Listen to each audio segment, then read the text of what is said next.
আপোনালোকে বেয়া নাপাব বেয়া নাপাব বুলি কৈ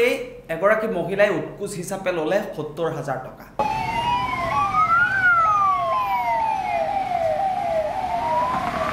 মুখ্যমন্ত্ৰী ডক্টৰ হিমন্ত বিশ্ব শৰ্মাই দুৰ্নীতিমুক্ত অসম গঢ়াৰ প্ৰতিশ্ৰুতি দিয়ে আৰু সেইমতে অসম চৰকাৰে ভিন্ন ধৰণৰ পদক্ষেপ হাতত লৈছে কিন্তু তাৰ মাজতে একাংশ টকাৰ খক লগা চৰকাৰী কৰ্মচাৰীৰ পেট নভৰে চৰকাৰী দৰমহাৰে আৰু এটা চাঞ্চল্যকৰ ভিডিঅ' এই মুহূৰ্তত আমাৰ হাতত আহি পৰিছে এগৰাকী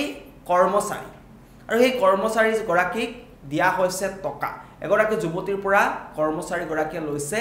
৭০,০০০ টকা ৭০,০০০ টকা উৎকোচ লৈছে কাৰণ যেটো কাৰ্যালয় সেই কাৰ্যালয়টোত উৎকোচ অবিহনে কোনো কাম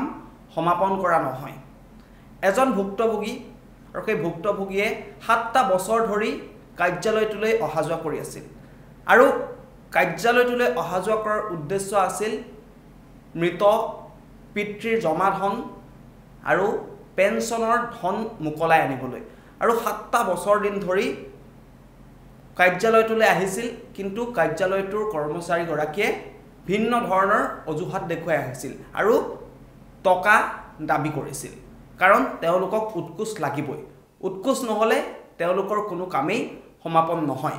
আৰু যিগৰাকী মহিলাই টকা লৈছে মহিলাগৰাকীক আমি চিনাকি কৰাই দিছো কামৰূপ জিলা পৰিষদৰ কাৰ্যালয়ত কৰ্মৰত সেইগৰাকী মহিলাগৰাকীৰ নাম হৈছে কৰ্মচাৰী গৰাকীৰ নাম হৈছে নিজৰা কলিতাৰ চৰকাৰী দৰমহাৰে পেট নভৰে যাৰ বাবে কাৰ্যালয়টোলৈ বিভিন্ন কামত অহা যিসকল ব্যক্তি তেওঁলোকৰ পৰা ধন লয় আৰু সেই ধনেৰে নিজৰ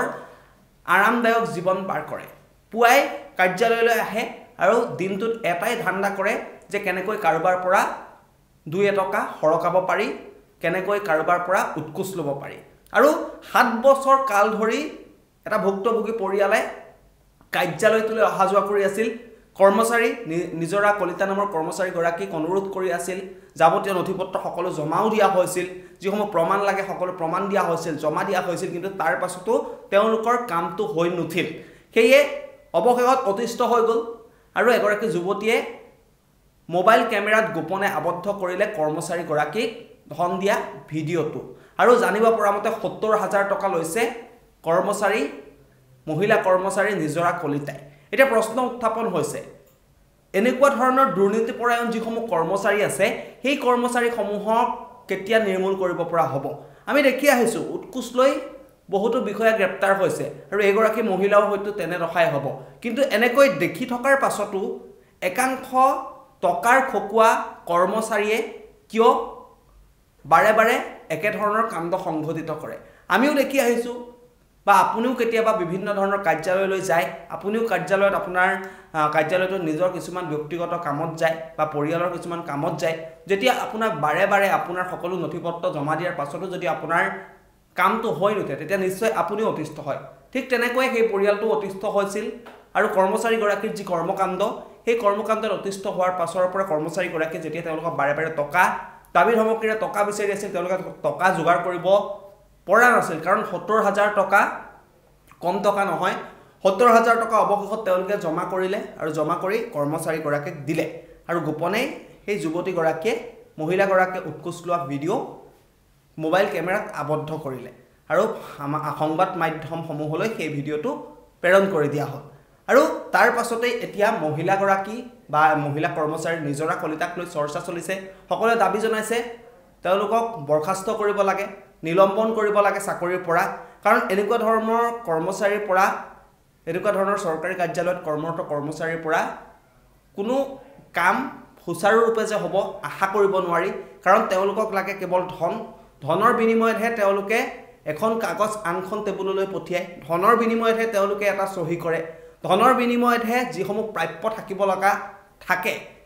হিতাধিকাৰীয়ে আৰু সেই প্ৰাপ্যসমূহ ধনৰ বিনিময়তহে লেনদেন কৰা হয় আৰু তেনে ঘটনাই কামৰূপ জিলা পৰিষদৰ কাৰ্যালয়ত সংঘটিত হৈ গৈছে আমাৰ হাতত কিছুমান মন্তব্য আছে যিগৰাকী যুৱতীগৰাকীয়ে ভিডিঅ' কৰিছিল মন্তব্য আছে সেই মন্তব্যসমূহ আমি এই প্ৰতিবেদনৰ মাজতে আপোনালোকক শুনাই ল'ব বিচাৰিছো কণ্টেক কি হৈছিল তোমালোকৰ জিলা পৰিষদত মানে আমি ইয়াত দেউতাৰ কামৰ কাৰণে আহিছিলোঁ পেঞ্চনৰ কামৰ কাৰণে তাৰপিছত দেউতাৰ কামৰ কৰিছিল বাইদেউ নিজৰা কলিতা তেখেতে মানে আমাৰ পৰা বিনিময়ত কাম কৰি দিয়া বিনিময়ত তেখেতে আমাৰ পৰা 70,000 টকা লৈছিল ভিডিঅ'টো কোনে কৰিছিল তোমালোকৰ পইচা ভিডিঅ'টো ময়ে কৰিছিলোঁ পইচা দি বাইদেউ মানে মোক ধমকি দিছিল কি যদি নেক্সট টাইম 40,000 দিব দিছিল 40,000 যদি তোমালোকে নিদিয়া তেতিয়াহ'লে হেৰি কৰি দিম তোমালোকৰ ফাইল গাইব কৰি দিম সেইটো কৈছিল বাইদেউ সেইটো কাৰণে ময়ো ভিডিঅ' কৰিছিলোঁ মনে মনে নামটো কি যাক ক'ত কোচ দিছিলা কি কৈছে পইচাটো কাৰ হাতত দিছিলা নিজৰা কলিতা তেওঁ এতিয়া কি কাম কৰে জানানে কেৰাণী হয় তেখেত আপোনালোকে শুনিলে ভুক্তভোগী পৰিয়ালটিৰ ভাষ্য স্পষ্টকৈ তেওঁলোকে উল্লেখ কৰিছে